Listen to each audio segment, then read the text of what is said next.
तो देखिए दोस्तों, जो आपने ठेलियों में लगा हुआ देखा है स्पीकर, वो स्पीकर को आज हम रिपेयर करेंगे।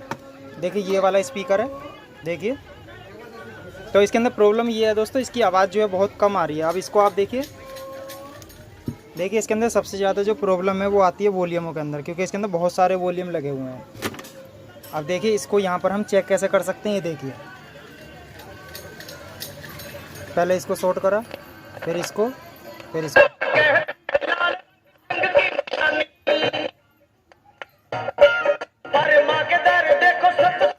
तो यहाँ पर हमें ये वाला वॉल्यूम को चेंज करना होगा और हमारा जो ये स्पीकर है ये सही हो जाएगा।